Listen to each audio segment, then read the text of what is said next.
All right, welcome to Crappy Awesome, man. Hey, Fame Kills is here with me. Dude, it's been a long time, it's been a while. It's been a right? while, man. It's been I a couple mean, years. yeah, since the last time you were on here, let's see. I gotta say, so you just recently got married, right? Not recent. Well, I mean, you got within the last few years, right? Yeah. I got engaged last April. Oh, so you're not married yet. No, no, no. We are our wedding is supposed to be this Halloween. Oh, Uh, wow. yeah, so we're dealing with all of this limbo stuff right now.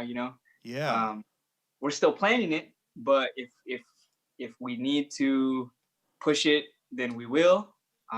But our therapists have just been like, look, don't let anybody take the joy out of this experience Sure. until you can't have it anymore. Because we want everyone to feel, our family to feel comfortable. Don't want to put people in awkward situations. So we'll see. But we're still planning. All right. Well, damn, man. That's crazy.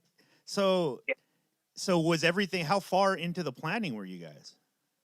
Um, well, honestly, like until the shelter in place stuff, like I think probably like a lot of people, like you're busy with the day to day. So we didn't really like start making major moves Yeah. until we had that shelter in place going on, and like we had a little more time to think about it. Um, but I mean, we got our venue, we got our DJ, we got our all of the major vendor stuff for a wedding we have on lock. It's just like the little things now that we were doing, or that we're still doing. And Wow. like, dude, my bachelor party was supposed to be No. this weekend, this weekend, which I mean, it's kind of weird because I guess now it could have happened. I guess, even though it's Yeah, still it would have been pretty sketch though. yeah, yeah. So it is what it is. If the courthouses and everything open back up more swiftly, then we will consider that too. Because at the end of the day, we start thinking about the whole notion of like, do we want a wedding, or is it like society Uh-oh. telling you like this is Yeah. what you want when you're in love, this is what you want and all. So like, I don't know, we'd be fine doing like the courthouse thing, and then like down the road sometime having like a family celebration. Who We'll see. was can I ask who was there somebody leading the charge into like a traditional marriage? Was that more you? Was that more her? um I think it was, honestly, I think we both like, we both wanted it, and we both want it still. But I guess maybe the degree to which we were initially planning it, like kind of bigger. Yeah. Um, I think maybe that is just, it comes with the territory of both being Mexican and having Right, like right, both, right, right, right, right, right. and their expectations. Are I both think her it's more, parents Mexican? yes, yes, and she's first generation. Yeah. Um, so I think And you're as some of the, brown as they come. I So am. I know your history. So wow, man, that's cool. I mean, it's cool that you guys are taking it in stride, though. Yeah. Um, I remember the stories of how like the relationship sprung and how you guys met through the video and all this stuff. So it was really cool. I mean, it really has for you. I mean, it's been kind of like a fairy tale type thing, right? I feel like if anybody was gonna have that though, it was gonna be you. Like you were gonna manifest that somehow into like some great story. I mean, does it feel like that when you look at it like that? Honestly, it does, and that feels odd. It feels surreal, like you're saying. Like, yeah, it does feel kind of like too good to be true-ish. Yeah. Um, I'm trying to own my blessings more, though, man.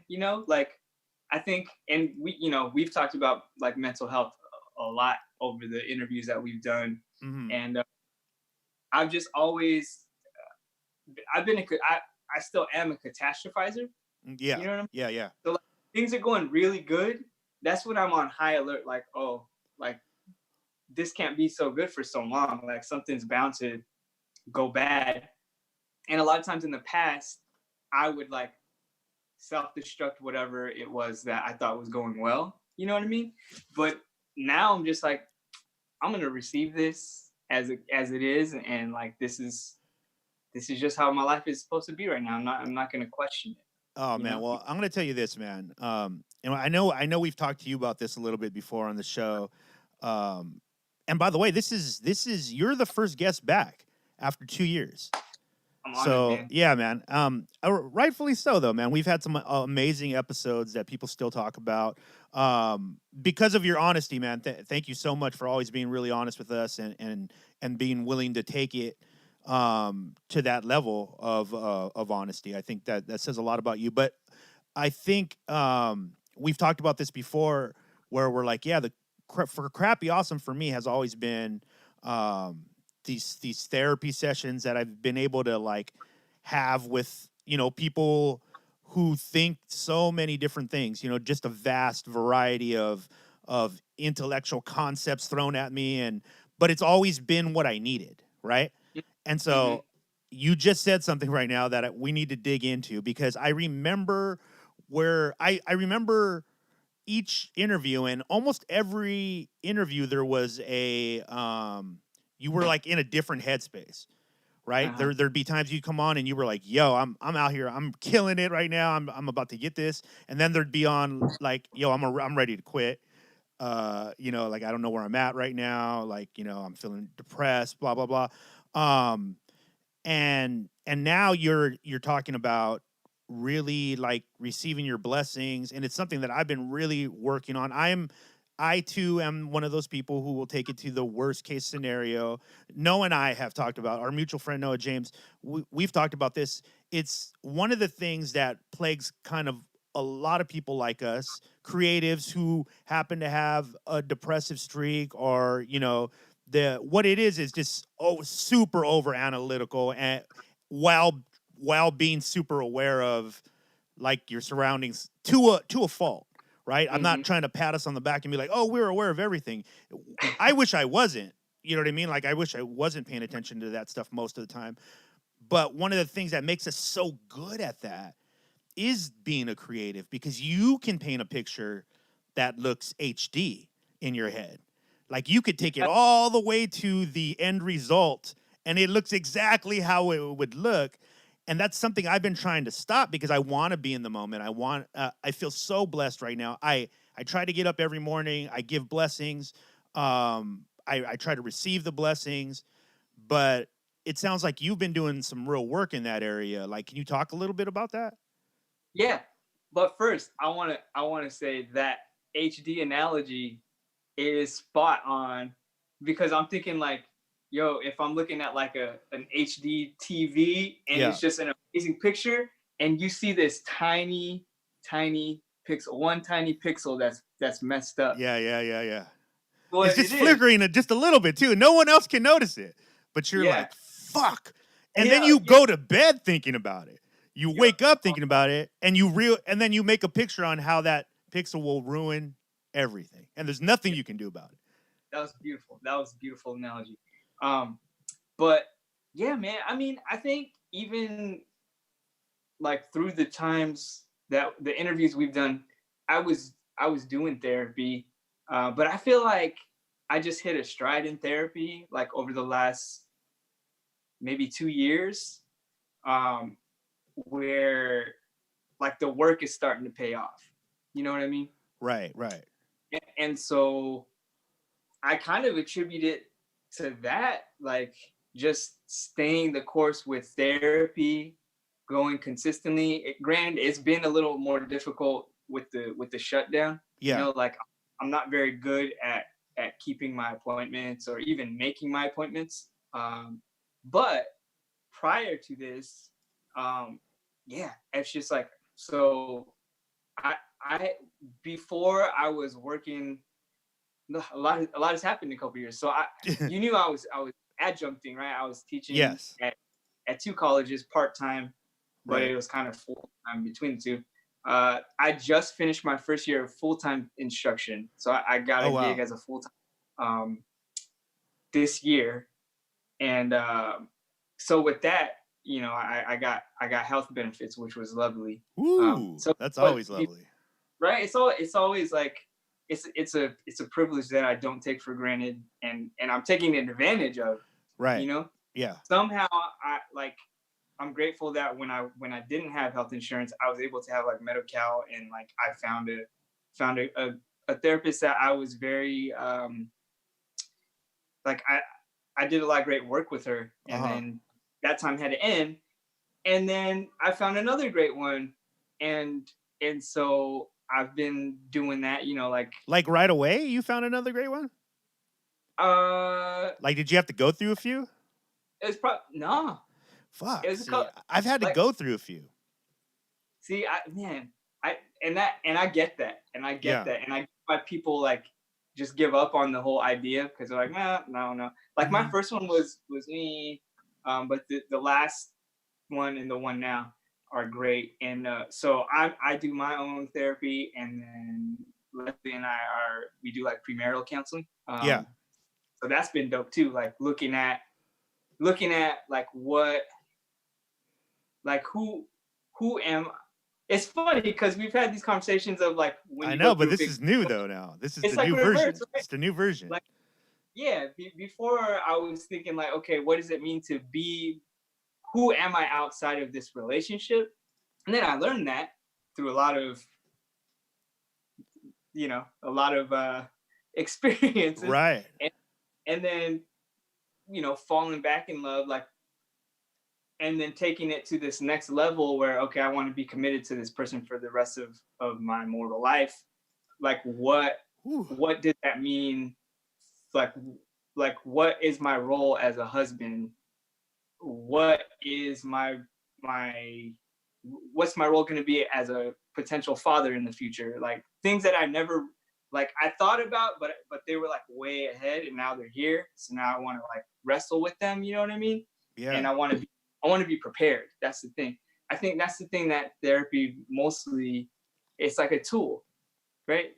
And like so now I have these tools, and I want to set myself up and my family up, to break some cycles of trauma and break some cycles of like communication barriers and stuff like that. Um, I don't Are you know, and talking just now? Are you talking like your like this new family you're making, or are you talking about like, yo, I want to go back to like parents and like try to like bring that into the family that I'm coming from? Like, what are you talking? yeah, no, that's a great question. I think it's a little bit of both, Yeah. because I have done that like like childhood trauma work. I've done that in my personal therapy, and I've had my dad come into a therapy session, and What? yeah, man, What? I'm telling you, How'd you pull that off? Was he just I open mean, for that? he was. You know why though? Let He me tell you this, Fame. Hold on. Let me tell you this. This is something that we can't overlook, because even though you've gone through these ups and downs emotionally and career wise, right? Like you've had money, you've had no money, you've done a bunch of different stuff. Um, at some point, your dad has had to have seen like, all right, this motherfucker doesn't quit though. Like, he pushed him. Even if he keeps it in his head, he's got to look like, yeah, he did become a professor though, like he said he was gonna right, do. Even though I remember you talking about them worrying about all of it, the rap thing, the like, what are you doing, like so he had to have seen that. But that even that being said, a little sidebar there, but was he like, did he voluntarily? Because you're talking Mexican, a generation that doesn't really do that. Like, how what was that experience like? oh man, it's like it was definitely healing. I think it was like how you're just searching for the answer for something sometimes, and then you get the answer, Yeah. and then find out like it wasn't really about the answer. It was about struggling to get to the answer. Right. That Ooh, bars. like my dad, he knows that he was like he made mistakes, like as a husband and as a father, in my childhood, and like he owns up to it. And it took it took him a while to, uh like, I don't think he would ever go to therapy for himself. You know what I mean? Right. But for him to come around to like, okay, my son is in therapy, like, even though I've apologized for the things that I've done, that hurt him, like there's still some shrapnel. There's still emotional shrapnel there that he's dealing with. Like it took him a little bit, but when my therapist was like, "Why don't you invite your dad to a session and let's talk about this?" Whoa. Uh, that was a step in and of itself. Like, okay, I'm gonna ask him, and I did. It didn't take much like arm twisting at that point, because he had seen that I was in therapy for a little bit. And I Yeah. think it goes back to what you're saying, that like, oh yeah, he's persistent. Like I've been persistent with the therapy, and he saw that, and he saw that it meant something to me. And so he came. There were tears, like Of course. it was what I had hoped for, but at the same time, like that end result wasn't what it was about at all. It was about like facing up that, like getting that courage to be able to communicate Right. that to him, that I wanted to go and talk to him. And after, I mean, don't get me wrong, we still got our we still bump heads and everything Sure. like that, Sure. especially like just with everything now that's going on. My parents are very, not like hyper Christian, but they my dad's um, advice is always like, pray about it. And no, no, I'm not trying to diminish that for anyone that does For do sure. that. For And I sure. do that too. I do that too, Sure. but that's not where it stops for me. Like I put Right. in work, the therapy. You know what I mean? Yep. Yeah, man. I think it's cool. I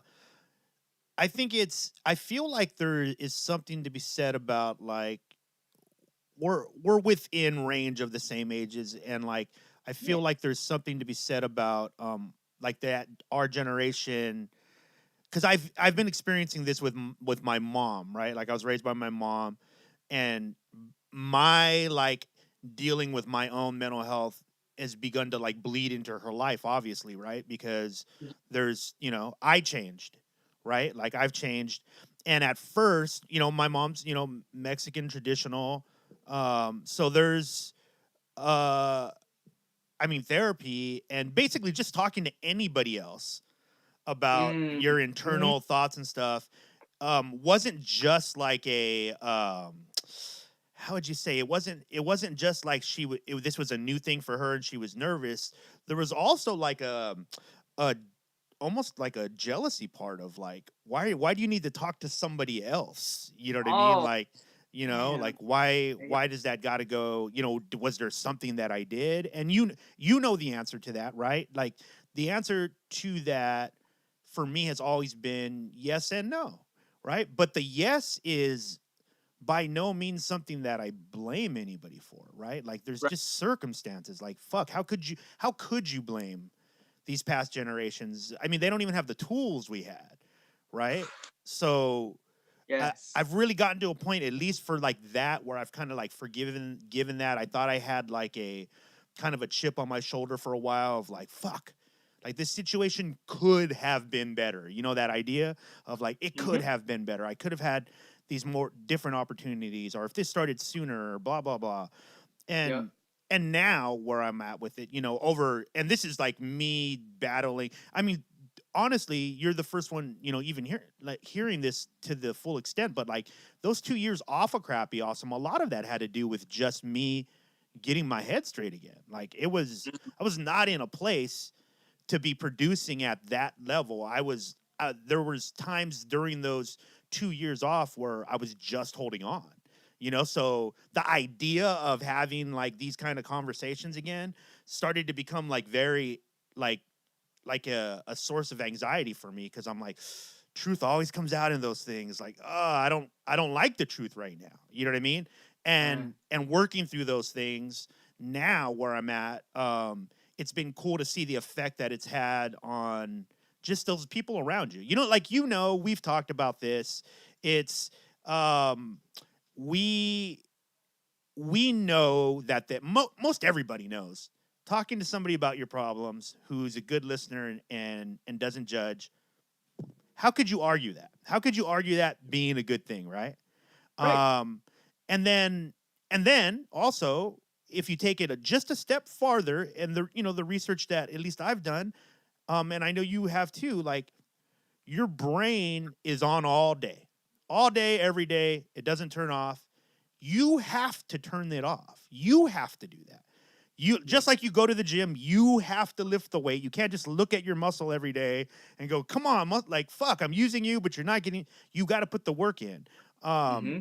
And so I took up meditation. I'm heavy on meditation. I credit it a lot for allowing me to put things into perspective. And I know that what you're talking about with the therapy works because meditation only worked for me by staying consistent. The first part of the first year of it, I'd say, I was like, this is not, it's not working. You know what I mean? Like, it's too hard, you know? And then, like you said, the journey pays you 100-fold, because within the journey you find out, like, oh shit, I get it. I Mm-hmm. get it. I just said this on the episode prior to this, was we if anybody, I know that, and I know you share this too, if anybody is feeling in a place where they're like, man, this might not be for me anymore. You know, like, this is, I don't want to do this. I can just tell you this from experience. And I think you're hearing that in this conversation as well. Right on the other side of that, like, fuck Mm. everything, is so beautiful. It's Yeah. so beautiful. You just got to make it right on the other side of that thing. And I urge you, if you're in a place where you're thinking about, like, hey, how much is this worth, or how much am I worth? Dude, just get right past that little thing, persevere, because right on the other side of that is just, like I said, it's the truth. And the truth is that all of that shit is bullshit. It's bullshit. We carry a lot of bullshit. Yep. Like, you went through this. You're like one of those guys, and I just did a review of your project. It's an amazing project. I think that um it wasn't surprising that this project came out of you. I feel like a lot of the voice in this project was something that you've been toying with at parts of your career. And to see you jump fully into this sound and into the experimentation of it, because you're a habitual line crosser when it comes to genres, right? Like, you Uh-huh. do not give a fuck, it seems, about genres whatsoever. Um, can you talk a little bit about the process of getting into this project? Why did it take so long? Right? It took a while. You It did. know, It did. was it being worked on forever? Like, talk about that a little bit. Uh, man. Honestly, I didn't even. This is the first project I didn't mean to make. Like, Huh. I didn't have an intention of I'm gonna make this album. I Let's see. So 2016 is when, like, I set a goal for myself to record and release 4 projects. I recorded 4 and I released 3. Um, and then from from from there, like, those next three 3 years, like, I dropped some singles. I re-released Manic Pixie Dreams as a deluxe, like an album instead of an EP. Right. Um, and then last year, I put out that 4th project that I had recorded, which was a poetry album. I Right. put that out in November. Um, so I hadn't really worked on or thought of working on a whole project since like since 2016, really. Right. And I started working on it maybe late 17 or 18. And I think what prompted it was the title track Icov, the first verse, I had written and recorded that first verse on a totally different beat. It was for an Oh Gosh Leotis project that he was doing, Yeah. and I had recorded it in 2016, like around the like Lit Theory Manic Pixie era, and you know, maybe some more context is that 2016 is when my fiance and I got together. Right. So relationship, new love, like things. And you met I through the project. We met through Manic Pixie Dreams, yeah, the album cover video shoot. Um, and so yeah, I hadn't really thought about writing anything new, but I was like, what's going on with this project? I don't know. I don't think Oh Gosh ever put it out. I hope not. I don't think he did. But I was talking to Cash Only, my engineer, and I was Yeah. like, I really like this verse that I did for that Oh Gosh project, but I don't know. It's been like over a year or like 2 years. I don't think it's dropping. So like, can you make a beat around this verse? And so I feel I think a lot of the genre pushing with this project, I lended a lot to Cash Only. We have similar ideas of like boundary pushing or just not even really concerned. Like I think we're more interested in what influences us as fans than Yeah. like than staying true to anything. Like I think that's both of our MOs just separately.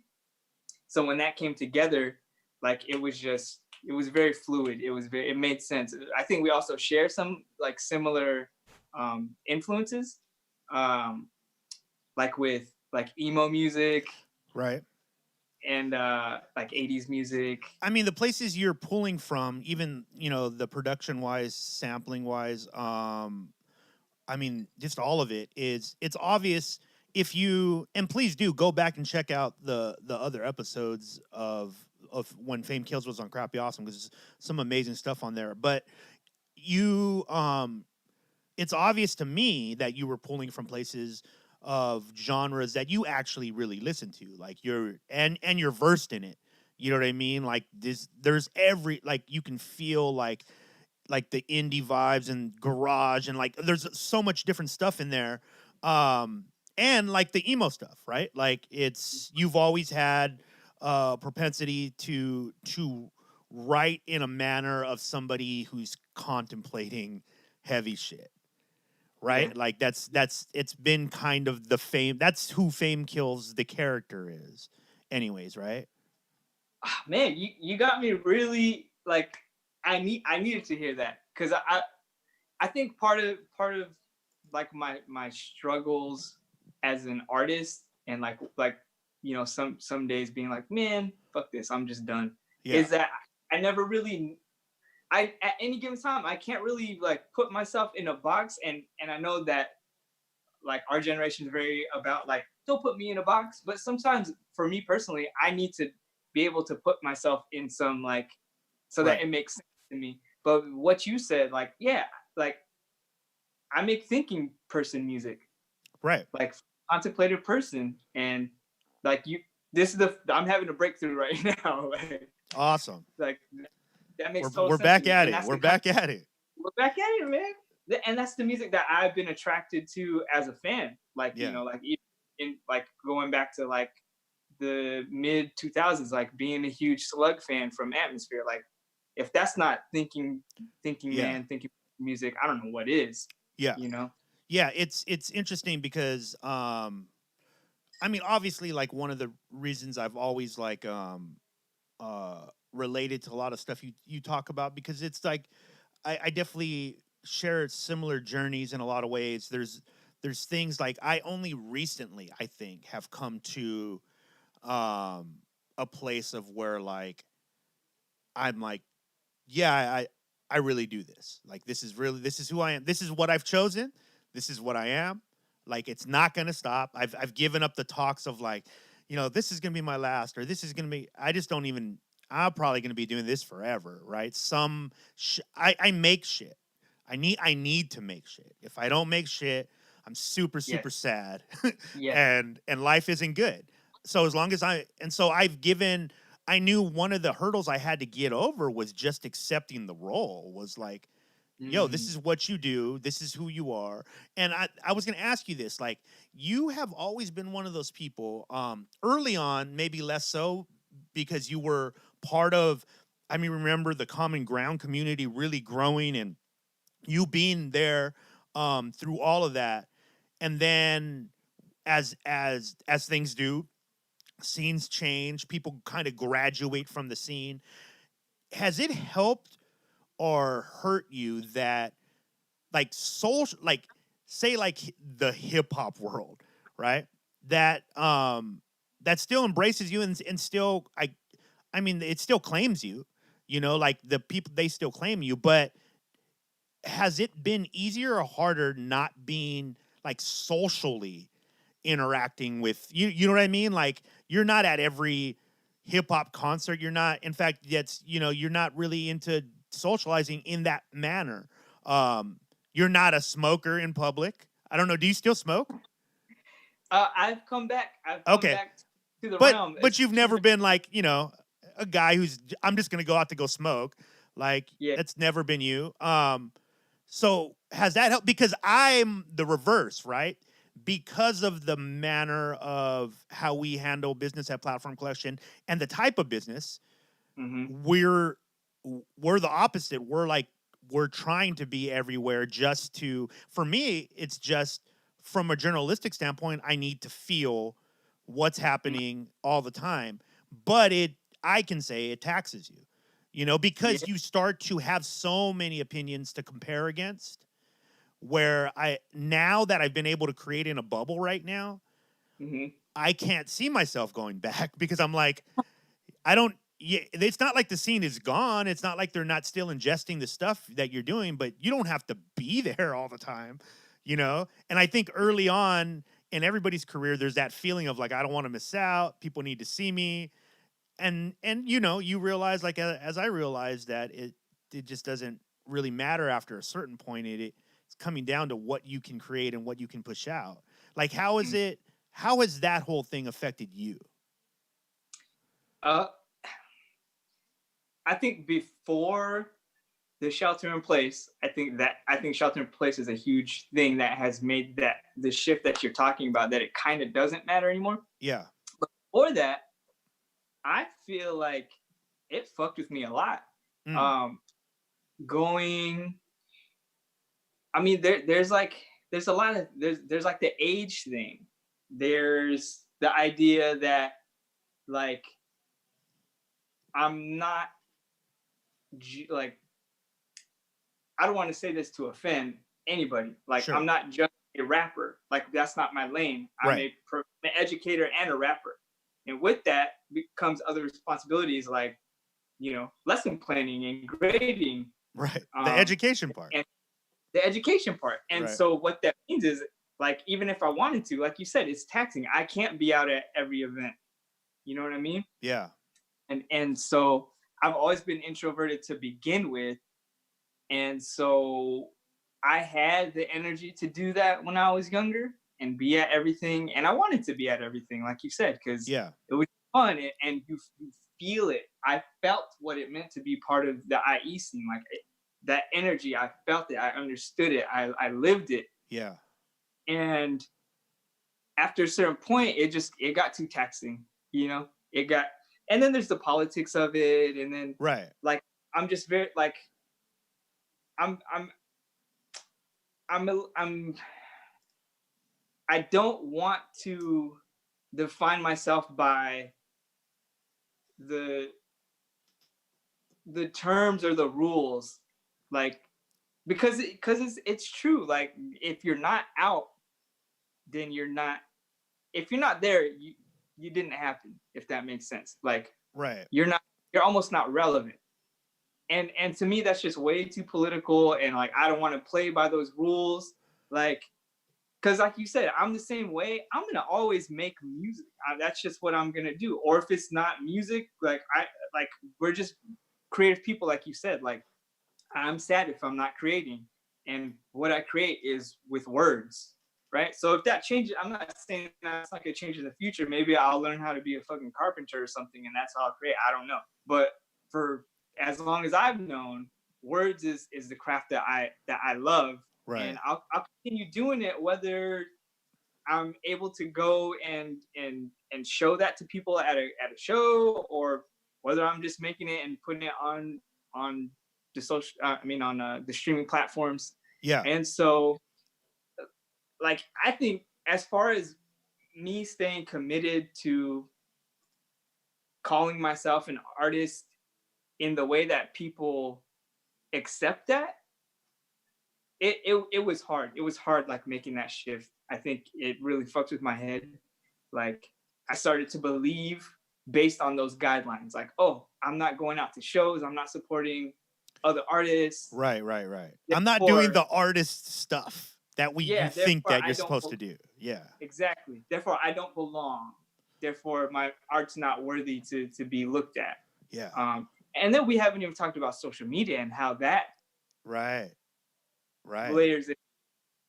But like, with the age thing, it goes going back to what you're saying. Like, you just gotta own it. You just gotta own it. Like, I own that. That's who I am. Like, I don't want to be out at shows. That shit, like, not all the time. That shit's Right. tired. That's just tiring for me. Like, I would much rather be in my office writing some of my own shit and Right. record, because that feels good to me. Yeah, and I think there's so many different like variables, right? Like there's and one is definitely that by the time you reach a point where you've put out multiple projects, you've toured, you've done shows, like seeing a show isn't the same thing to you as it Yeah, was before, right? There's it's hard to not do the research part when you're at a show, so you're not enjoying it like that, like it like where hey, I can just go there and take in the show. There's times where you do that and you kind of want to sneak off and I'm just gonna go catch this band really quick and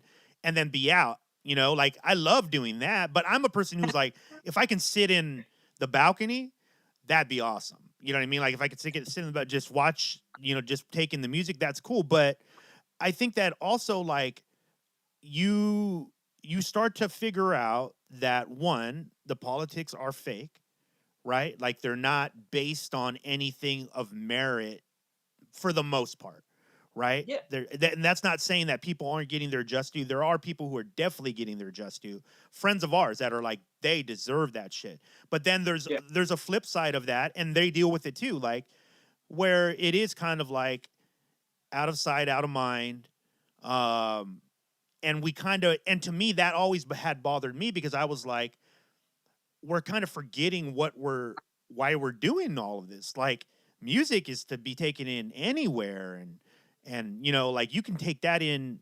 You should be able to take that, and you should have a. I've always said this: there should be a song for every fucking emotion. Period. Period. hmm Period. Good, bad. Period. That's what it's about, right? And if we don't yeah, have that, then we don't have that information. That information's missing. So the fact that you're doing, I mean, you're just living an adult life is basically that's all it is. It's just an adult, right? Like I think we have a tendency to age it more because we're comparing down, right? We're comparing from behind us. But the yeah, reality is, if hip hop doesn't have an adulthood, it doesn't survive. It has to have an adulthood. And people forget how young hip hop is. We're just getting into like our early adulthood. We're yep, and the thing is that you're part of that generation that is the first adults in hip hop that are relevant, that they have figured who've looked before us and gone like, oh, that's how you could possibly become irrelevant, right? Like by being tone deaf and not having empathy, right? yeah, Like the reality is if you keep those two things, you kind of do stay within the vibe of what's happening because you pay attention. You want to know what's happening in the world. You give a fuck. That has nothing to do with being there to take like the last shot of the night. You know what I mean? Or what, you figure out that time can be used in so many better ways. And yes, here's the thing that I trip out about, right? I've just recently come to this is it almost seems like a no-brainer. I'm like, why did I ever have an issue with that? all the artists that I really like and that I looked up to figured that out. Like none of them were out there, continuing to try to extend a period of their life. They were like just trying to get to the next period and the next one and the next one.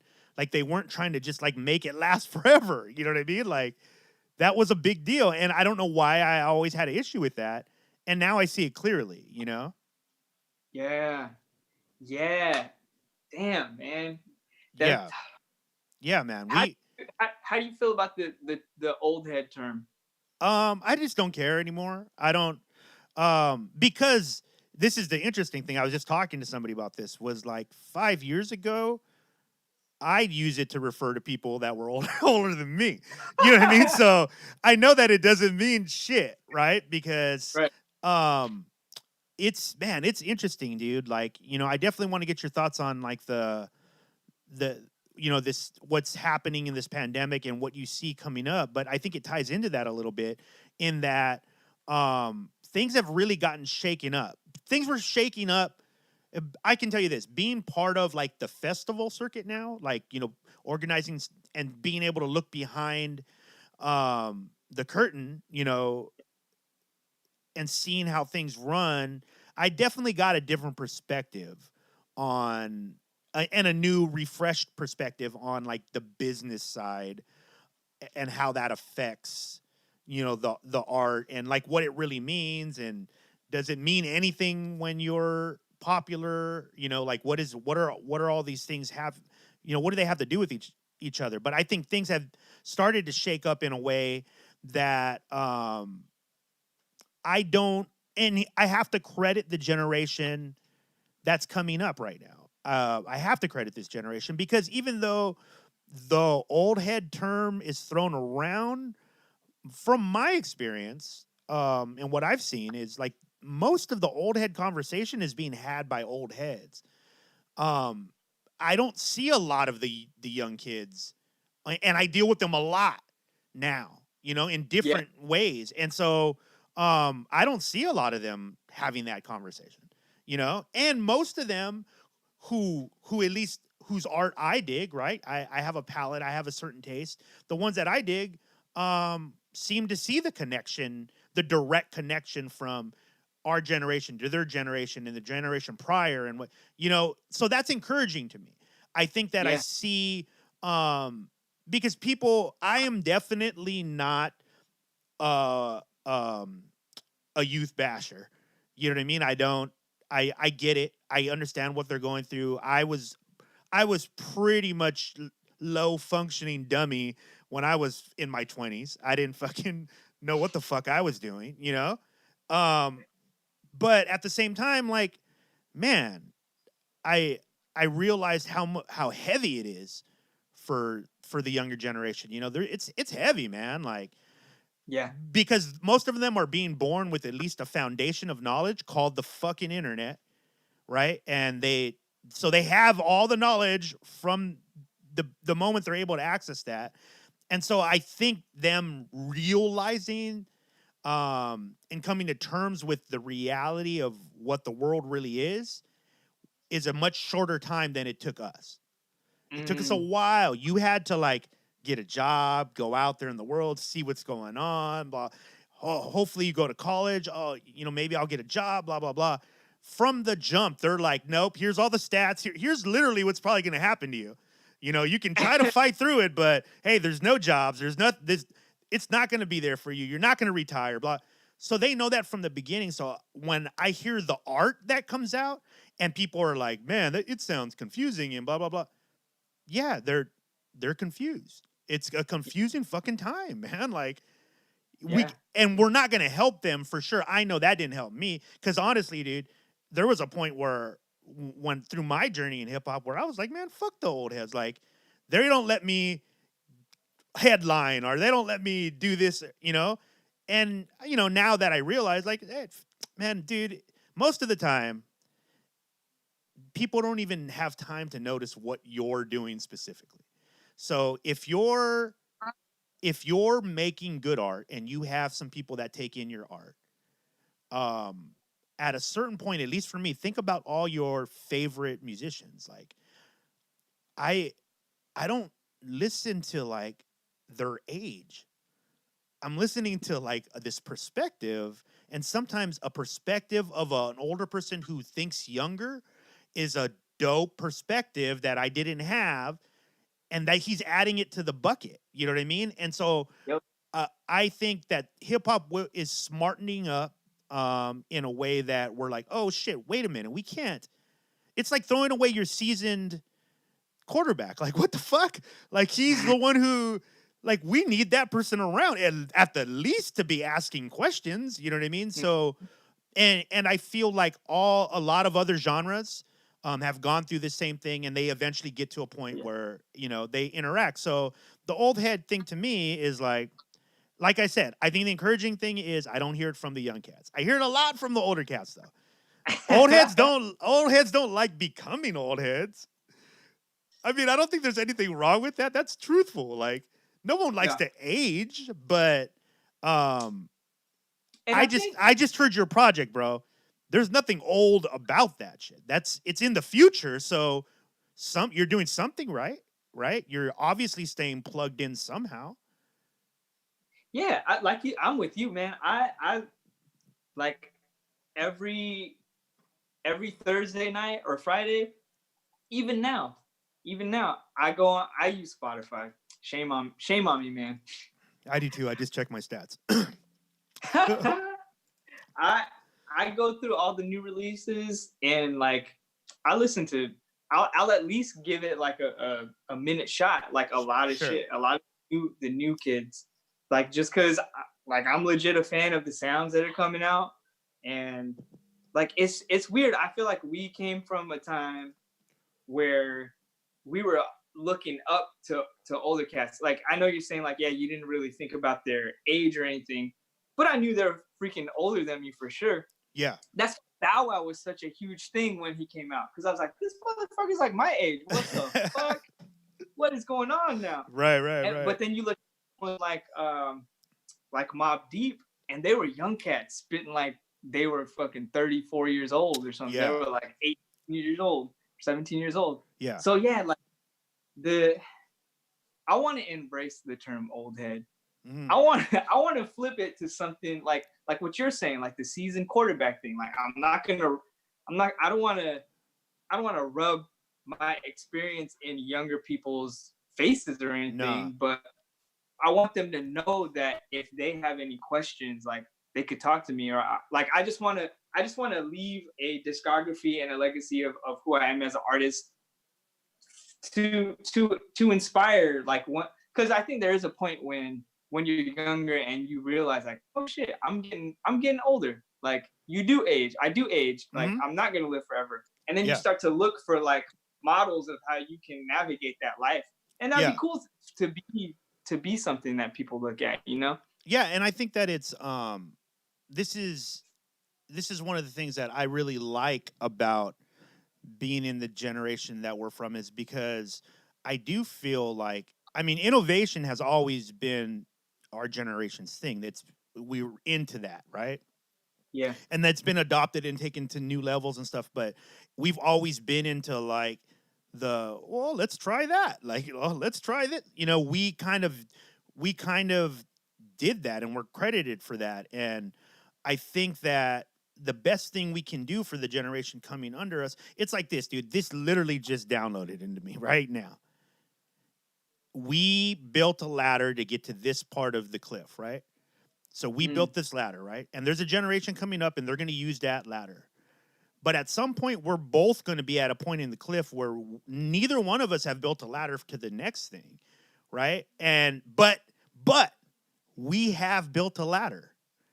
So Right. at the very least, we can give you information on what we did to get to this point, right? And that is a valuable information. And it's just not intelligent for you to throw away that information, right? And so hip hop as a whole, as an entity, I think we're figuring that out, right? And I'll tell you this, I think I was just talking to Arash, shout out to Mr. Arash. Yeah.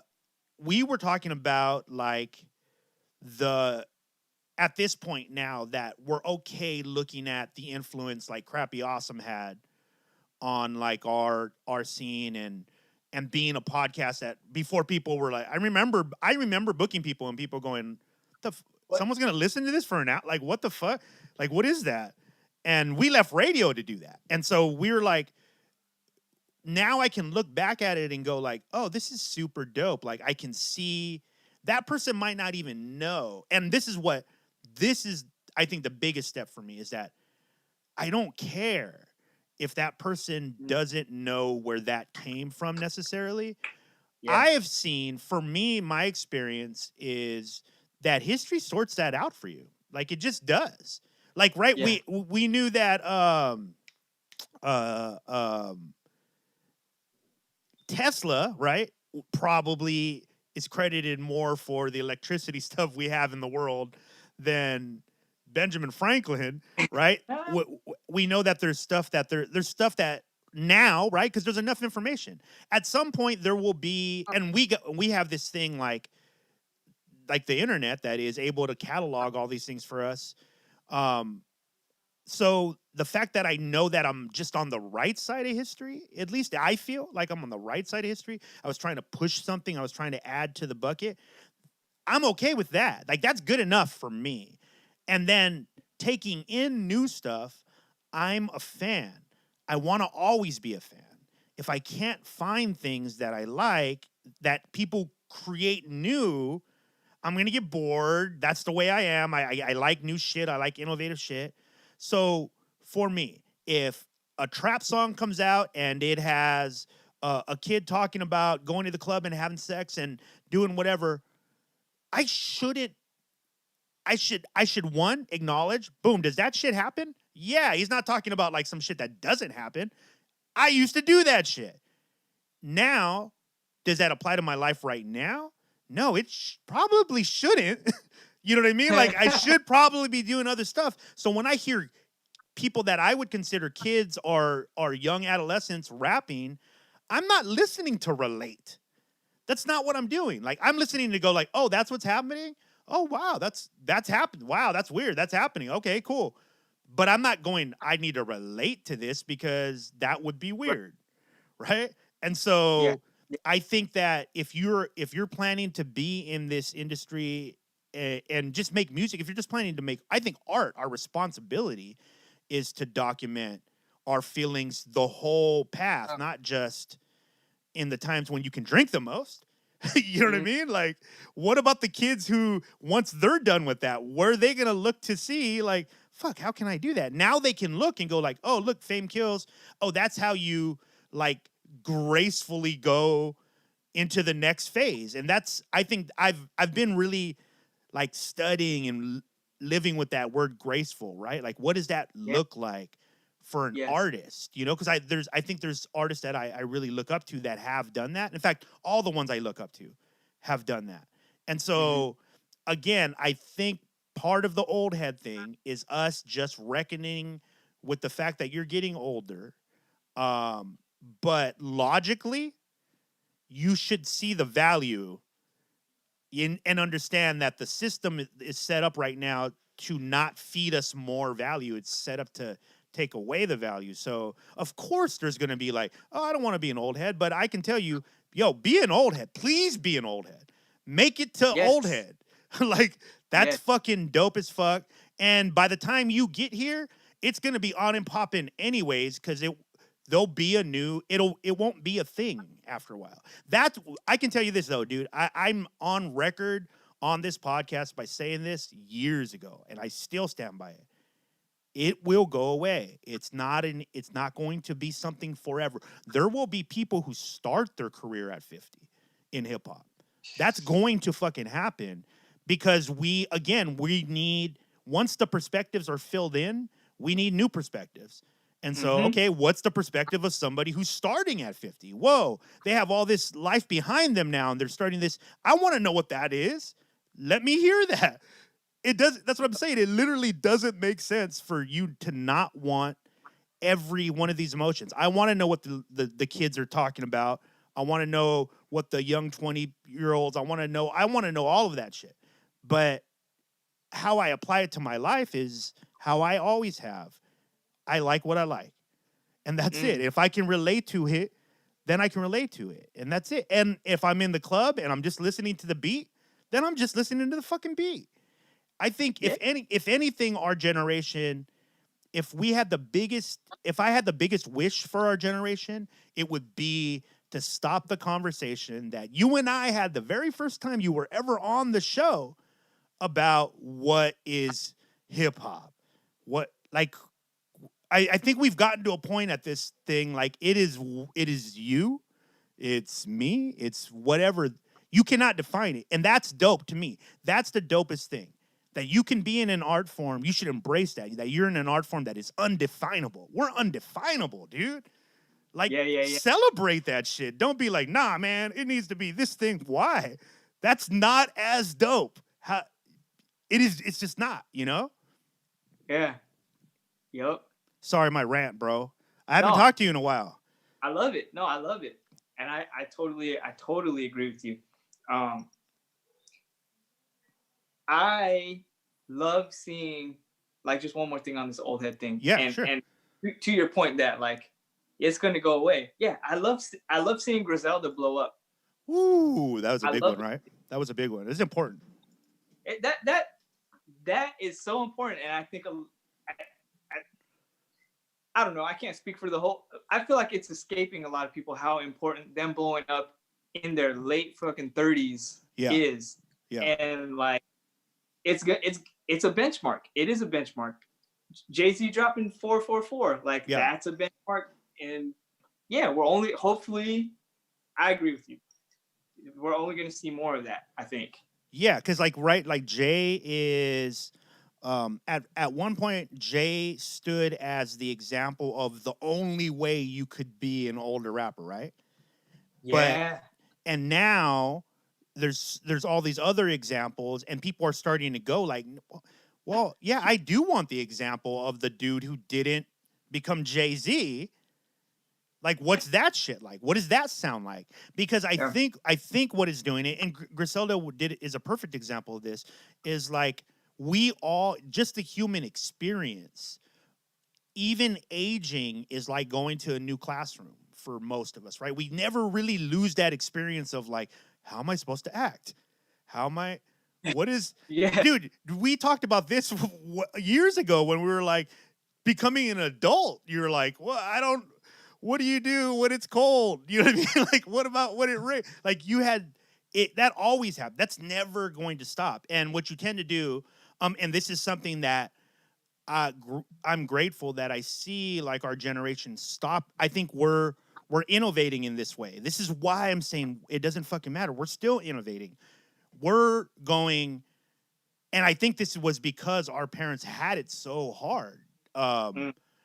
At the very least, we acknowledge that. We're empathetic with the fact that, yeah, like some of our parents, come on, man. Some of our parents, they were working in fields and like there was not options. There's no Uber. There was no, fucking Amazon, none of that shit. And so, but we know that, we don't want to live that way though, right? Like they didn't get a chance to really, I'll tell you this, one thing that our parents never really did is go, how do I feel today? Like that's some shit they fucking never did because nobody had time to do that. You don't have time to do that when everything is just so heavy and serious and you need to eat. Yeah. But we do. So I think it's our responsibility to go like, we're at a point right now where we need to figure out how to gracefully age, and so that it's not like a painful experience. It's not like, oh, you're not part of the world anymore, right? That's not it. The people that are in our generation right now currently are the innovators in the world, right? They're the people that are pushing forward technology. They're doing all these things. And I think that's encouraging to me because we can't follow suit. And I think that was one of the flaws in hip hop's early thinking is that it was all about follow the leader, right? And we should not have, you don't need to do that. Like everybody just venture out and like, eventually we'll be able to like put a blanket over all of this if we all use each other's emotions together, like again, there's you and I can relate on so many things, but we weren't raised the same. Weren't raised in the same areas, and those kind of things. That special connection is something that I think, again, we can segue into this, like with this pandemic. I think it's given a lot of people time to think about those things.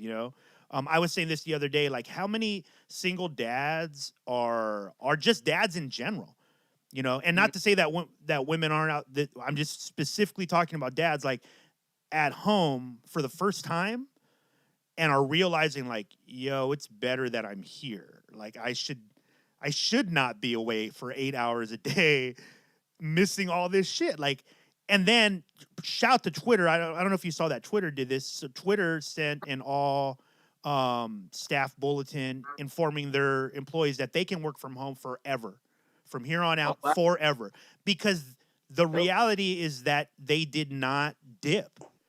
Like it worked. In fact, it got better for them. Work got Mm. better because like I know, if there's not a supervisor over you, or you're at home and you can kind of set your own schedule, and all that stuff is kind of proving to be true during this pandemic. People are starting to realize that. But I'm always about like the math at the end of the day. The math that says that if that is true, then the math says it's going to be very hard for the CEOs to go, why are we leasing these buildings? Because that's a huge part of most companies. The leasing of these buildings that are now going Right. to be kind of empty are not useful. They're not useful. In fact, you could, for what you're leasing a building, you could hook up every single one of your staff so that they can work from home off their computer, right? Like you could buy them a brand new computer. You buy them everything for that one time, and then you're doing the same thing, and they take their vacation. They do whatever they want, really, as long as it's coming in. And Yeah. people, I think the generation before us, right, our parents' generation, that had a thumb on them so hard. It's that generation that right now is still arguing, like, no, we can't do that. People won't work. No, they'll work. They'll work. When you come from a generation when people made you fucking work, that's why you have that idea. But That's so. people will trade. Hell yeah, people will trade. I know most of my friends are not looking forward to going back because they're like, well, Mm. dude, like the stress level's gone, everything's gone. You know what I mean? Like, but again, smart and Twitter, again, props to them because they're such a powerhouse. Yeah. Smart companies will realize it's not working. You know what I mean? The old way is not working. And I know you know this, like the Renaissance. The Renaissance came out of the Black Plague, Mhm. right? It was born out of the Black Plague. The necessity to build tools and inspire for a new world. I am telling people right now, like all the advice I give to like younger artists is like, yo, if you can find tools that are going to service the next phase, that's the key, right? Like we don't need to keep doing the same things. I mean, we're literally participating right now in this moment in the change, right? Yeah. This is a big Yeah. change. This is only our second. We got forced into video at this point, you know. So, but it is what it is. Like we have to understand that the wave is coming of this new world, and I want to know from you, like, what do you? Because I'm one of the things I'm really watching is what is the live show gonna look like? Like what are some of the things that you're thinking about as an artist, as someone who takes in art, a consumer? What are you thinking about? What's it gonna look like? Man, I honestly have no idea. As a fan, I have no idea what I want it to look like. But Mm. I know, like you said, it's that old way is gone, man. That old way is gone. Like I couldn't even imagine going to a huge festival at this point for me Oh personally. yeah, Just you know what I mean. yeah. But I I like I like what I've been seeing, like IG live stuff. Like I don't mind that. I don't mind Yeah. participating in whether it's me doing an IG live or like watching an artist that I like do an IG live. It's kind of cool. I I would didn't think think this I though. was. Wait, hold up. I gotta say this though, Fame, because Go. I said the same exact thing, and I just have to remind you what they reminded me. We're both motherfuckers who like to stay home anyways. So this is Yeah, kind of that's true. playing right into, because I know this, my social friends, oh my God, bro. You would think fucking the world's ending, right? And I'm like, dude, we've only done 3 months or 2 months or whatever. I'm like, I'm cool. In fact, I was like, when you know how there was talk with Congress was at for a quick period of time, they were like 2,000 a month until, this clears up. They were trying to pitch that bill. I was like, Right, right, yo, I'll do 5 months for 10 G's. No problem. right. I'll have mad concerts. I'll come out of this with a studio, you know what I mean? A business. But my social friends, bro, 2 weeks into this, they were like, I mean, it's tough. You know what I mean? Because you're one of those people who kind of manifest your own energy a lot of the times. You're into doing that, though. You're into setting your tone. Right. If you don't have that skill or the ability to do that, and you get your energy from sharing with other people, it's got to be rough. No, I feel that. I definitely have to empathize with those people. And that's another thing, dude. Like this quarantine thing or whatever we want to call it. Like,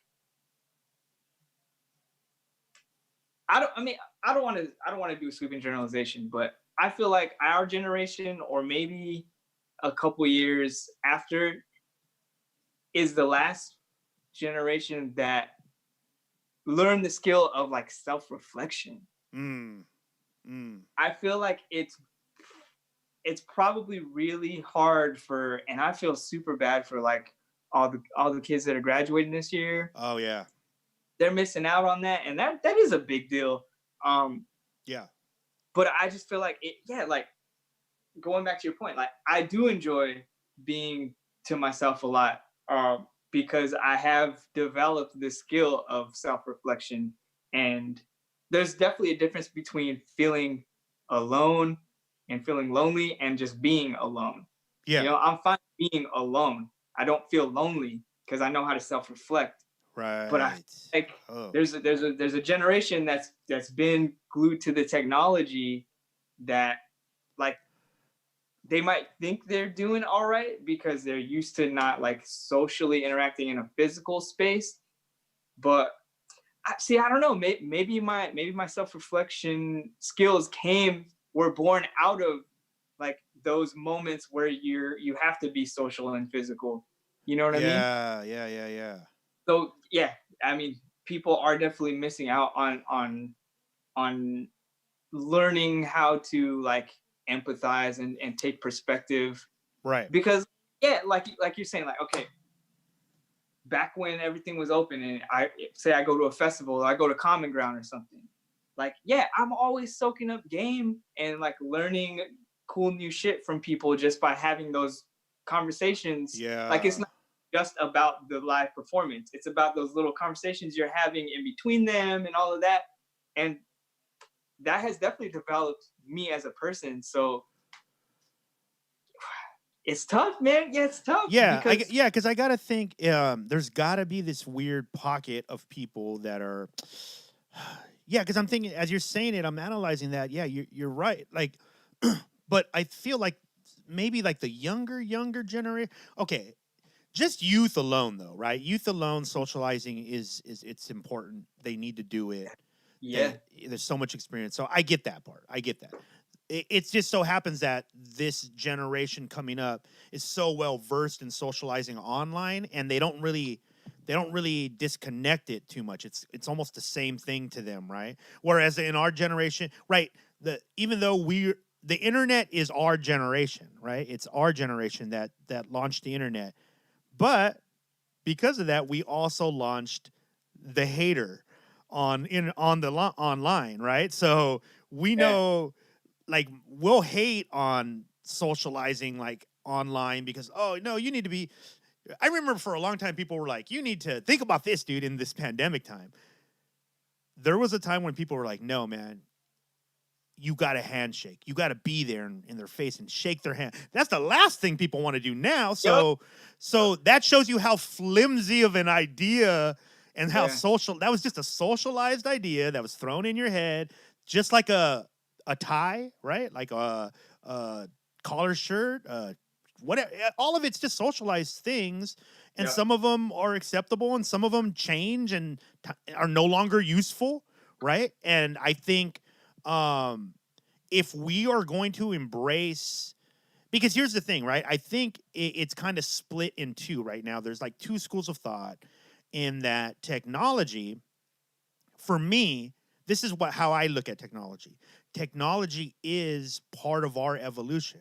It is something that we created. We're making it. We're For thousands of years we've been so attached to the body, right? Like the body. But let's be honest, like within the last few years, people are trying to go into the mind, right? As we simultaneously build technology. To me, it looks like we're going in a certain direction here. At a certain point, these things are going to come together. Oh yeah. Everything we're making is pointing in that direction. For us, I think it's just as arrogant for someone to say that's for sure what's happening. I'm saying it looks like that. I think that's just as arrogant as someone saying, well, it's evil that we're going in there. We shouldn't be doing that. We need to go back to playing in the park and blah blah blah. No, Uh-huh. dude. No, we don't. I know it's romantic, and I'm romantic. I like the romanticism of all of that. But for sure, if they said tomorrow we can plug you into the reality on the computer and it's exactly the same, but you don't have the health issues, you don't have to worry about that. Everything's exact. Your family could visit you there if you want. All that, I'm in. Let's fucking do it because I think we're going there at some point, anyways. And I'll tell you this: if I think this, and this has been my hunch for a while, when they start to really, and it's starting to come, you could see it with the AR technology, the AI technology, all this stuff. We're going in that direction. The video games, dude. Did you see the new? I don't even play video games. I'm one of those people who literally will watch the video game on YouTube and just trip out. I'll just be like, oh, that's fucking dope. Because I know if I touch that, I'm stuck. I'll never get off that. Yeah. That's just my own thing. I cannot play those things. But they Yeah. look Yeah. amazing. The new GTA, it looks real. It looks as real as it can be. And we're not even close yet, dude. Wait till 5G and AI come. Ooh, 5G AI. Dude, people said the same thing about the cell phone towers. Trust me, we were there. We were there when people were barely putting up cell phone towers. Everyone's Yeah. gonna get cancer and die. Look, we're gonna have issues. We're gonna have yays and nays at every step of the way. But the fact that we are making the steps means to me that that's evolution. And so if Mm. you see it that way, I think you're a little more hopeful than if you're like, we took a wrong turn somewhere and we're going down the wrong way. I don't believe that we ever take a wrong turn. This is what we do. We're human beings. You're going to end up how you end up, I think. And I think that the best we can do while we're here, at least for me, I've chosen, right? I know that I've chosen this. I've chosen to give a shit. I want to live a life of empathy. That's first, right? And I'm currently in the battle of trying to live the most fearless life I can live, which Mm. which means to be the most honest I can be, right? And Yep. that's my two things that I'm probably going to be chasing forever in my life, and I'm super happy that I've gotten to the point to realize those two things, and I'm cool with it. That's what I'm here Yeah. for. That's this time around. Those were the two things I got picked for, and I'm gonna just stay on that. And I can tell anybody if there's something that grabs you, or there's something that pulls you in a direction, really listen to that shit because that might be just what it is. And the quicker you get over fighting that, Fame can tell you this. This dude was going to quit music, and then he drops this amazing project. You wonder probably how do these two things go together? It's because doubt happens. And if you can Yeah. get past that doubt and acceptance of what it is that you are, like you are obviously just like all of our friends who make amazing stuff, more so than they are just talented artists, they're talented at keeping the inspiration open, right? Like that's what they're Mm-hmm. really talented at. They found these weird, sometimes eccentric ways of getting themselves inspired. And if you're one of those people, the quicker you get to accept that, the better you are overall. You know, like you stop looking at what somebody might think of what you're doing, because you're like, nah, I'm an artist and my mind is part of that. It has to stay open. So I might have to wear a fluorescent shirt today and, green shoes, because that's what it is. And I think the quicker you get to that point, the better the better off you are, Yeah. Yeah. I think like my main takeaway with the whole pandemic thing is just adapting.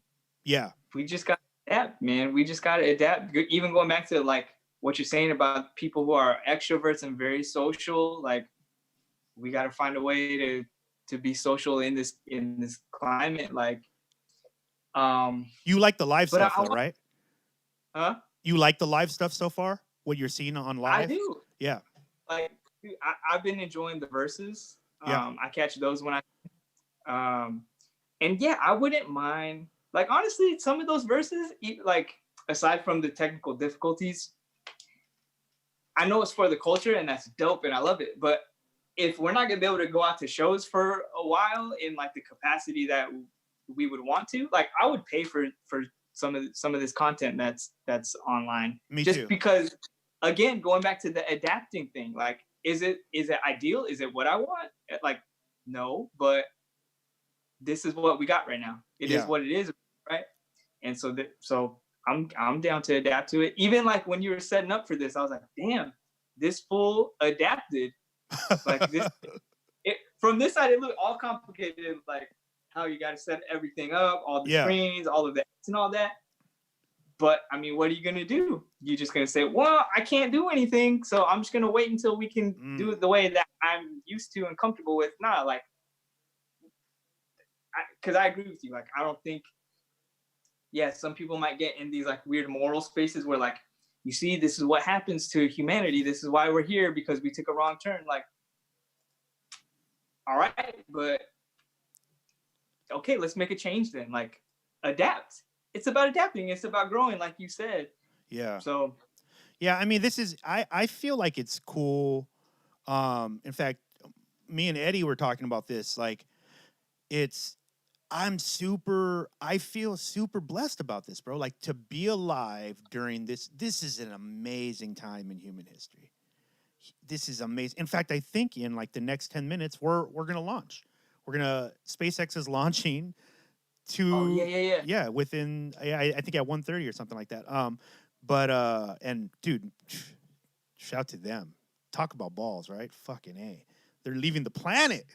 But dude, this is an amazing, to me, I'm with it all, bro. It's all fucking amazing. I think one of the things is, and this is weird, man, because I want to talk to you about a little bit about, because we never really got to talk about weed at all, because we never smoked together. We've never done any of that. But you said you've come back to weed.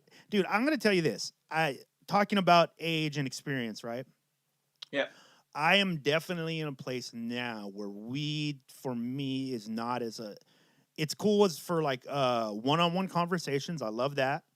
I love maybe watching a movie. But for the most part now, for me, it is a way for me to meditate at like really deep levels. And so one of the ways I got past my anxiety and the feeling of anxiety, the physical feeling of anxiety, which was big for me. Like, for me, that was like what mostly plagued me. And it always manifested in thoughts of like, oh, I'm going to pass out, or I'm going to hyperventilate. That it always manifested in those ways. And it was really out of control for a minute. And one of the ways I got through that was I smoked, because obviously every stoner knows this. Weed can just be all bad for anxiety as well. You know what I mean? It's not like the best thing all the time. But something clicked for me in that, like, okay, if weed is a tool, at some point it was just a tool, right? It wasn't like a social thing. So if at some point it was just a tool, and if one of the things that it naturally can do is push you into a place of dark thoughts, whatever, maybe it's a way to access that part safely and experiment there. Like kind of think of, okay, like what is this? So one day I got the highest I've ever been in my fucking life. And I got to that point where like, oh shit, it's getting scary. And I was like, dude, it was so crazy. I was just like, fuck it. Whatever's gonna happen, just let it. I'm just tired of fucking being afraid. And I went through this whole thing and my heart was beating, blah, blah, blah. And then it wasn't. And it was like, oh shit, I'm breathing fine. Like, oh shit. And it was almost, I could literally picture in my head, right? You know, we talk about us being able to imagine all these things, right? I'm picturing in my head, like my brain just being rewired. Like, oh, that's not going to mean that anymore. Like when I feel that, it's not going to mean that anymore. Because now you know that it was bullshit. It was literally in your head the whole time. And so for me, now I have this whole new respect for weed because it's a part of my everyday life now. But I think at one point I was, rightfully so maybe, I was beating myself up on like, man, I smoke too much, or I'm doing this, whatever. I just had all the negatives to it because I was just using it just because. And now it's changed. Like, how has it come back into your life? Why, first of all, did it come back into your life? And like, what place does it play now? Damn, dude. That is like, I feel like I use it and drinking. And I still kind of like worry about drinking, not like, I think it's just the anxiety in me or the hypochondriac in me that like alcoholism runs in my family. And so I think like, oh no, if I have like a beer every night or every other night, am I an alcoholic? Da, da, da. I think especially during like the Tasty Wave era, Thrashed Out era, Yeah. I was all the time. Yeah. And I was. What's all the? What does that mean? Break that down for me. Like unpack that. What does all the time mean? All the time was just like every day. I was using it without like, you didn't say this word, but I feel like this is exactly what you're talking about. The intention. Yes. Yeah. Use. I was using it to cope. I was using it to be creative because I thought I needed it to be creative. Yeah. So I was using it, I feel like for me, for the wrong reasons. And it recently came back for chronic back pain, really. We, like my fiance and I, wanted to see it. Ooh, it's good for that. Well, two things. Yeah, for back pain, and then also for anxiety, like you're saying, like to like having a different intention. I never really was smoking it back then and saying like I want to calm my mind down or anything like that. Yeah, me neither. I think part of it too was like falling into this like trope, this persona of like this jaded like rapper guy. Yeah. You know what I mean? Yeah. Like, drugs and whatever. So I was falling victim to my own satire back then. Ooh. Sure. And that's why I'm so like. Why? Wait! Don't go past that. Why? Like, why? Why did you think that? Why was that happening? Because I didn't have the tools to deal with like the traumas or the demons that were in me. That, I mean, they're still in me, but now I have the tools through therapy and stuff. You know what I mean? Wow. But yeah, now like you're saying, like with weed, I don't have any stigma about it. Like I didn't really have a stigma about it before either, but now like it's like it's medicine. It's fucking medicine, man. It absolutely like, is. You know what I mean? And yeah, I feel like it's all about that intention now. So when I use it, it's not for some sort of escape. It is to like get a new perspective when I'm watching something, or just to ease up a little bit and let my laughter come out a little more. And like, so important. That's so important. Yeah. So I've been dabbling more with edibles, like actually smoking less and edibles a bit more. Does it affect you different? Huh? Well, I feel like I didn't like before. Now I didn't know the proper dosage of edibles, so I would always just be really messed up, like, and Just and it rolling the was dice, huh? yeah, and it was never good. Like edibles would always send me down that dark path, like Yeah. the path, you know? And yeah, so I've been learning more like about proper dosage and like I can take some if I just want to like ease the back pain, or I could take some to go a little more in my head. Like I know the proper amount, you know? So it's not like a willy-nilly thing anymore. You know what I'm saying? Um Bro, I love that word. I love that phrase, by the way. That's one of my top willy-nilly, huh? phrases.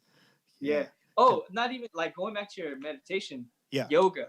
Yoga has been something Really? that yes, yes. Like I found yoga and therapy at the same time, but I didn't really get a momentum for both of them until, like I said, maybe like 2 years ago is when it was really like boom, boom, boom, boom, like staying on the course. And even now, like we have a yoga pass. There was a studio we would go to, and then after the shutdown, they adapted. They said we're gonna do our classes on Zoom. So we've been trying to do those. Like I'm not gonna lie, I fell off like the past week and a half. I haven't been on it, but I was on it. Like my fiance and I were on it like, at least every other day. And that is just talk about like me. I find it hard sometimes to be present. Like I Yeah. know you mentioned that phrase, like that really, like when I can get in that groove, like I'm there, I'm here, I'm in my body for this hour and a half, and it's like it feels good, like to be away That's from the phone and that all makes that shit. sense. That makes sense. Was it Yeah. okay, was it physically were you in a good place when you started it? Like were you like in shape or were you like hurting? No, Like how did it work? like I have like adult onset scoliosis. Uh-huh. So like I got major back pains. I have bad posture. So it was like yoga was recommended to me by my doctor. And I was Wow. like, all right, sounds kind of expensive, but I'm gonna see what I can do. And so when I got some money to where I could like invest in a little, like let me try this for a month and Yeah. see. So that it initially sprung not from like like because I know a lot of people use it for mental health, which it's great for. Yeah. Um, but my intention for it was like, let me see if I can Rehab. rehab, strengthen Yeah. my back muscles. Um, but yeah, and it still feels great for that when I do it. But now I've also been able to tap into that mental space that people talk about. Not every time. I mean, don't get me wrong. It's not like every time I hit that yoga mat, it's like nirvana or some shit. Like, nah. Sometimes it's like, this hurts. I'm just thinking about like, oh shit, I need to promote the album. Like my mind is not there, Right. But it's hit and miss. But it's that persistence that we keep talking about. It's that persistence. Yeah, man. I think that's definitely it's something that Eddie did was doing yoga for a little bit and he talked really highly of it too. And I think he got involved in the same reason because of his back. Yeah. But I messed up my back a while back. Um and I've been trying to think of some kind of therapy to do that. Maybe that might be the way to go. Yeah. And there's some amazing ones on YouTube for free. Yeah. Yeah. Did you okay, so man, fuck, dude. We could talk forever, bro. What about the record? Like, so I want to talk a little bit about the record. Like, you Yeah, yeah. said because we kind of diverted from it, but you started recording it when again? Oh yeah. I started recording it. I started writing it probably late 17 or early 18, and then I was recording it 2018, 2019.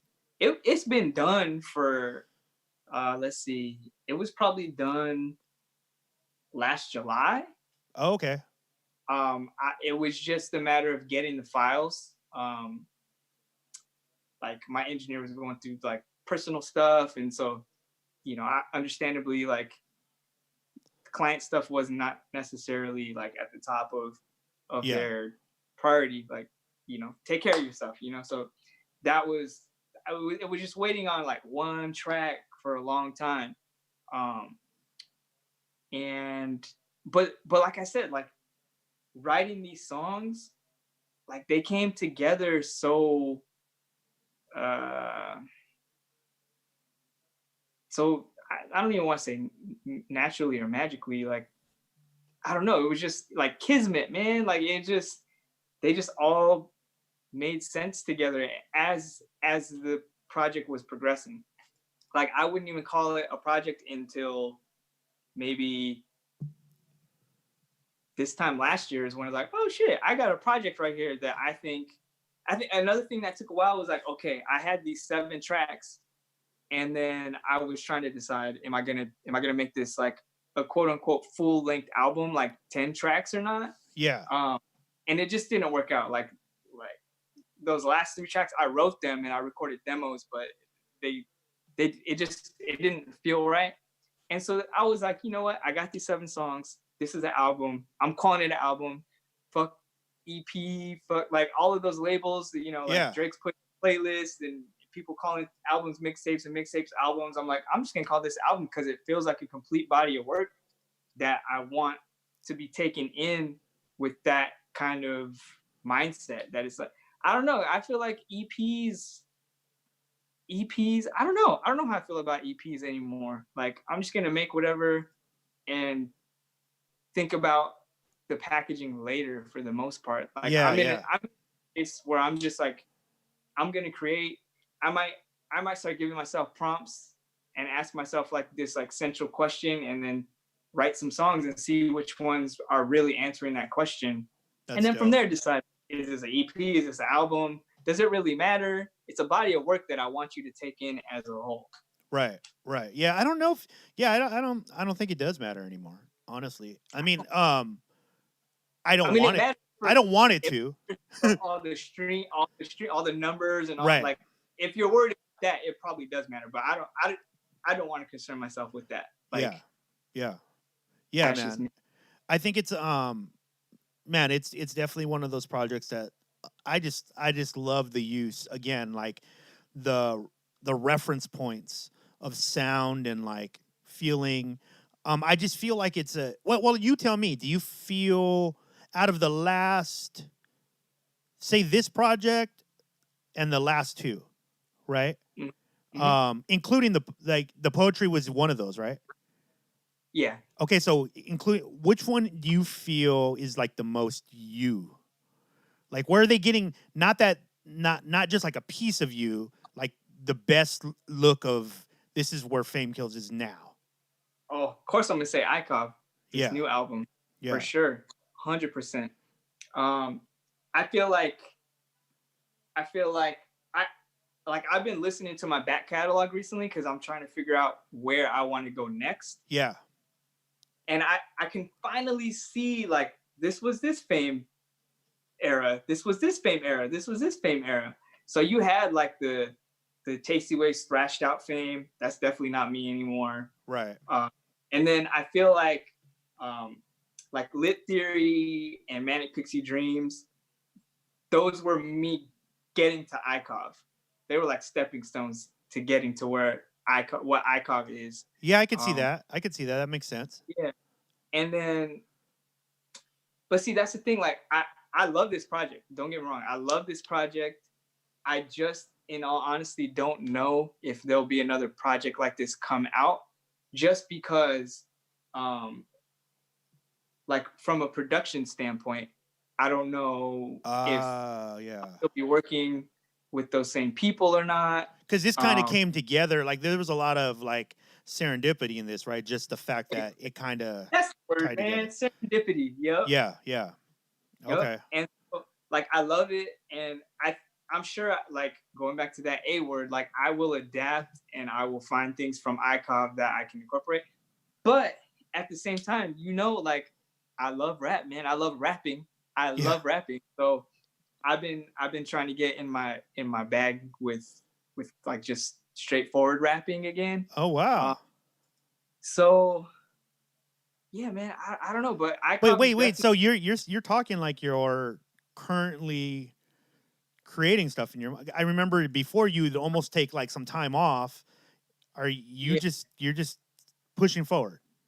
I'm pushing forward, man, because I don't even know. I think part of the reason I would take time off is like I was just doing other life shit like school or but now I feel like therapy and the tools that I've learned through that like I feel like they help me tap into my ideas in a different way. Um, Sometimes I get writer's block, and that's probably another reason why there's huge gaps. Yeah. But there's just new shit that I want to say at this point in time, at this age, even if some of this stuff is a little bit like idea, because I don't know how you write, but a lot of my shit, like I could write a note on my notepad today and I won't use that line until Right. like years from now. Right. Right. You know what I'm saying? I'm a puzzle piecer. Like Yeah. that's how I write a lot of Yeah. times. Sometimes I get the occasional like, oh, I do a whole verse just like, or a whole song just at this moment in time. But there's a lot of things that I've been thinking about, like probably since my 30s, like the start of my 30s, that I haven't really gotten to in music. Yeah. You know what I'm saying? And so like I just want to express those ideas. It's just been like, okay, how do I feel like now I've gotten to a place where I can say them in a way that's like, to me, sounds cool, or like less is more, or not too Right. Right. preachy. You know what I'm Right. saying? Right. Because you'll get an idea and it's like it's kind of a little too raw, and like I don't mean raw in a hip hop way. I mean raw like it's too new. Like if I spit that right now and you heard it, it would sound amateurish or like not a fully formed idea. Right. Right. Right. I got you. So like a lot of the new stuff that I've been writing, which I'm assuming will end up becoming new songs here pretty soon. They've been a lot more dealing with like identity, um, dealing with I don't want to say political, but everything is kind of political at the end of the day. Sure. You know, so definitely talking about being like what does it mean to be a Chicano rapper professor? Like just like owning, going way back to what you said, owning. Wow. Like me, Wow. being like this is who I am, rather than like people love Total Bay, people love Voldy's, people love Wally World fame, but Yeah. that guy's been gone, and I don't want to like. I'm thankful that people like that and everything, but that's not who I am. That's not who I want. Like I have more shit to say. Like I that think was that's super important, man. I think it's super important that you said that right now. That's in fact it's I could tell you as a fan, I needed to hear that right now. I needed to hear that because I was just like, "Ah, you're right. You're fucking right. You're right. Like, yeah, there's gonna be these new things. Cause I love all those songs. Like I found you through those songs. yeah, yeah. So That that's dope. That's super dope, man. Yeah, that's I'm crazy. excited. I love seeing, like I said, the evolution has been amazing. I've been honored to have this show be able to document a lot of that. Like I think it's cool. I was going back and checking out some of the old episodes and I was like, "Oh shit, we have like little volumes right here of like this was fame here, this is fame here." And like, it literally follows like the trajectory and it's like some of the more rare times of you actually breaking down like where you were at, like and some of I mean that Yeah. shit got deep. A lot of those conversations were Oh, for really sure. deep. Yeah, and I mean, not even just document. You've definitely uh, been part of the fame narrative, like shooting the Voldy's video and That's right. That's right. uh, I love Ardian that video. Still Botanero one of and my all. favorite videos. Yeah, man, all of that. So I thank you for that, and I really appreciate you saying like I needed to hear that, because I feel like I should say that more, I think but you should. You should. I just You, need to figure out a way to say it where it's I not think you like, just did. I think you just did. I think you just said it. I think you know what? Maybe it was it's weird because like as a fan, I felt like you were giving me permission to go like, it's okay, like let's move forward now. Like and I was like, oh shit, yeah, you're oh, right. You're right. Like damn, that's super crazy that that it's taken that path. But I think yeah, I think you owe it to the audience, you owe it to yourself to like say that way more. Um, and like I said, just giving like permission, like yeah, mm, it's time to let's go. Dude, I think it's super dope just to hear that you're creating. I mean, it sounds like you're in the mode. And I haven't heard that fame in a minute, so I think that's really dope. yeah. Um, man, thank you so much, bro, for doing this. Like I said, Yep. you are the first guest on the new era of Crappy Awesome. Rightfully Man. so. I think people are they're gonna love this conversation. Guys, please support everything Faimkills does. Oh, and I think you guys saw at the very beginning. See, right now, if I transition into this screen, they could see the at Faimkills in the left corner.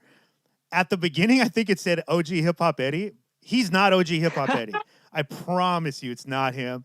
Eddie's talented, but in different ways. In different ways. But it says Faimkills now. It's been saying I caught it like first few seconds in, but I didn't want to mess up the vibe. But yeah, man, this is what we're doing now. Thank you so much, Fame. Again, follow him at Faimkills. You can search him on Google at Faimkills. Faimkills, as exactly the way it sounds. And get his project, man. Right? Go get it right now. Is there anywhere they should go specifically? Would you rather have them go to Bandcamp, Spotify, where? June. Well, you could. Here, this is what you do. Whatever your streaming services is that you like to use, go stream it. But if you want to support a young artist, a young-ish artist, I'm gonna drop it. I'm gonna drop it. It's not on Bandcamp yet. I'm gonna put it out on Bandcamp on June 5th. Dope. So, and then all the artists that are listening right now, if you got projects, remember June 5th and I want to say July 3rd is when Bandcamp is giving their 100% profits to the artists. So tell your fan base if they want to support you, those are the days. So I will be dropping it on Bandcamp on June 5th, which is I believe next Friday. If you want to support and purchase it, I also got some. I haven't even told anybody yet, but I got some lyric zines made for iCov. So I'm gonna be bundle packs with that. But yeah, man. I gotta talk to you about the zine thing, man. I'm so into it. Like I've just been consuming a lot of people's zines and stuff, and yeah, I love the whole idea of it. It's just, I just love that tangible thing that's made with words and art. Like it's so dope. So I'm looking forward to that, guys. Make sure you go get all that. Bandcamp June 5th. Right? Go there if you want to support. If not, start streaming it right now, and then you'll want to go support. Trust me. But dude, keep coming back. This is what we're doing. Hopefully, we will get in the studio together at some point. I know that'll happen. But for sure, you always have a home here, dude. We're gonna keep championing Faimkills, and yeah, man. The best to you, my brother. You too, man. All right, man. We'll talk soon. Guys, you can check this out on Spotify, TuneIn, iTunes, all that good stuff. This is the Crappy Awesome Podcast, man. We'll see you next time. All right. All right, Fame. I got you.